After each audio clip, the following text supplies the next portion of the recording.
Aurangabad murder case गुंजा मामले में 40 लाख का कैश और डाल्टनगंज में प्रॉपर्टी फूफा का लोभ, और इसकी आड़ में गुंजा अपने पति को मरवाने के लिए तैयार हो जाती है। डील हो जाता है और फिर फूफा जब कंडीशन दे देते हैं कि तुमको ये मिलेगा, तो उसके बाद कहानी अजीब सी होने लगती है। हम जानेंगे, पटना हाईकोर्ट के अधिवक्ता हैं सफल जी, ये 40 लाख का कैश और डाल्टनगंज में प्रॉपर्टी तुमको मिल जाएगा, इसे खत्म करते हैं और मरवा देना है।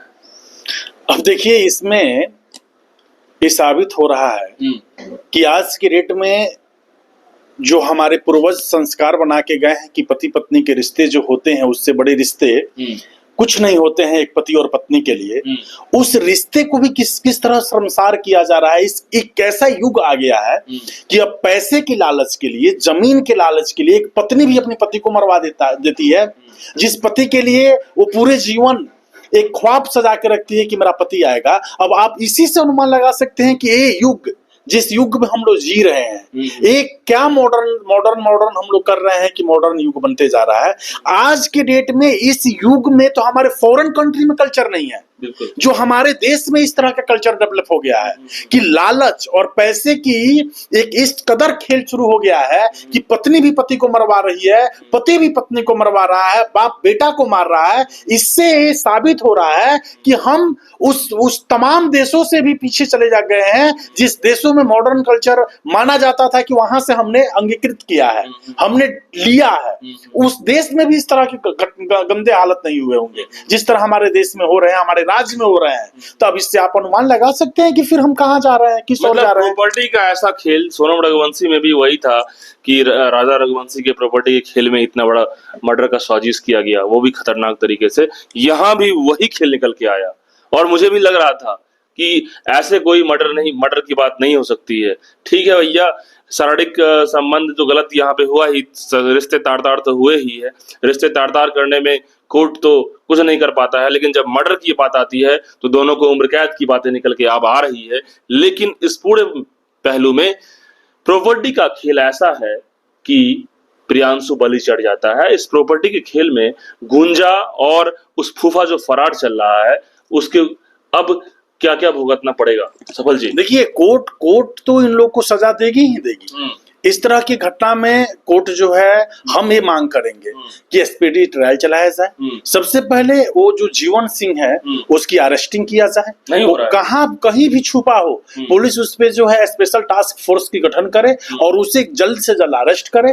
अरेस्ट होने के बाद, लड़की तो अरेस्ट है ऑलरेडी, इन लोग के ऊपर स्पीडी ट्रायल चलाकर, क्योंकि अगर ऐसी घटना में कोर्ट स्पीडी ट्रायल चलाकर इनको सजा नहीं देती है, लंबा एक केस खींचा जाता है, तो फिर लोगों के मन में उस तरह का भय नहीं होगा और इस तरह के रिश्ते को जो शर्मसार किया जा रहा है, इसको लेकर लोगों के मन में एक अलग जो है भावना नहीं आएगा कि हाँ, इस तरह की घटना करने से पहले कोई भी पत्नी 10 बार नहीं 10,000 बार सोचे कि कानून अपने तरीके से इस तरह का कदम उठा सकता है, हमें फांसी भी हो सकती है, हमें ताउम्र जेल भी रहना पड़ सकता है। लेकिन बात यह है ना सफल जी कि जब रसूखदार लोग होते हैं और कहा जा रहा है कि बस का कारोबारी है, शोरूम है, कई इनके पैसे वाले हैं, तो पुलिस और कोर्ट को भी मुंह बंद करने में इनको समय नहीं लगेगा और इनका मामला जेल बेल खेल सब तो इजी है। तो आजकल तो पैसों पे सारा खेल हो जाता है। देखिए, मैं फिर से आपको ये बता दूं कि ये जो है देश, ये न्यायपालिका के बहुत ही मजबूत स्तंभ से चलती है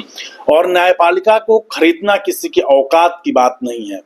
ये न्यायपालिका ऐसे लोगों को जो है सजा दी है, ऐसे लोग जेल गए हैं जो बहुत बड़े रसूखदार रहे हैं, किसी राज्य के मुख्यमंत्री रहे हैं, किसी राज्य के उप मुख्यमंत्री रहे हैं। तो एक किस खेत की मूली है, जो इन्होंने दरिंदगी किया है, इसको लेकर तो इन्हें सजा मिलेगी ही मिलेगी। बस मैं कोर्ट से एक विनती करूंगा, एक मांग करूंगा कि बस इसको स्पीडी ट्रायल में चलाकर जल्द से जल्द इसकी सजा को मुकर्रर किया जाए। सजा तो मिलना ही मिलना है, तय है।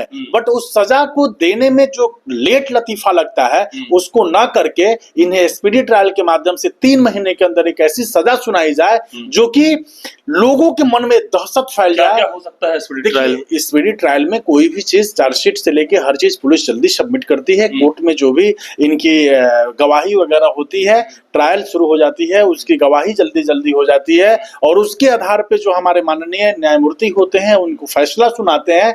और इस तरह के जघन्य अपराध में या तो मृत्यु दंड की सजा सुनाई जाती है या फिर उन्हें उम्र कैद की सजा सुनाई जाती है। इस दोनों में से एक को तो सजा उन्हें मिलेगा ही मिलेगा, जहां तक मेरा अपना मानना है। उसके बाद जो है वो अपना आगे की जो प्रक्रिया होती है उसमें जाएंगे, अपील वगैरह बातें आती है। तो जो पीड़ित पक्ष, जो मर्डर जिनका परिवार में प्रियांशु का जो हुआ है, वो चाहेंगे, वो जब इस पर में दिन रात एक करेंगे तभी ऐसा संभव पाएगा। उनकी मांग होगी, वही तो मैं कह रहा हूं। वो जो है इसमें खुलकर सामने आएंगे।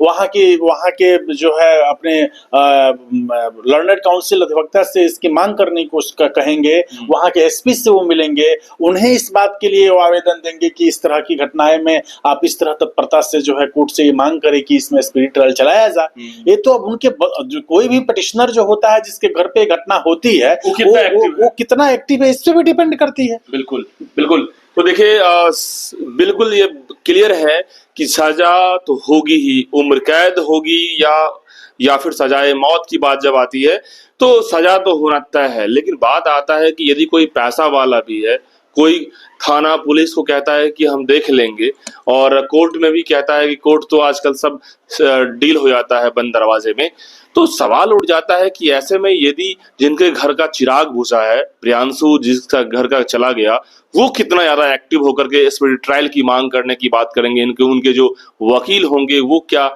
इस पर में एक्शन लेंगे, ये सारे मुद्दे को लेकर के डिपेंड करता है कि गुंजा और गुंजा के फूफा जो जीवन सिंह है उसको आप अंजाम तक कैसे पहुंचाएंगे, ये डिपेंड करता है। सारे मसले को आप समझ रहे होंगे, इस पे क्या क्या, इस कहानी में क्या कुछ हुआ है और इस कहानी के अंदर में कितनी गंदगी और कितनी शर्मनाक तरीके से मामले हुए हैं, ये पूरा देश देखा। आप लोग क्या सोचते हैं इस मुद्दे पर में कमेंट करते जाइए। धन्यवाद।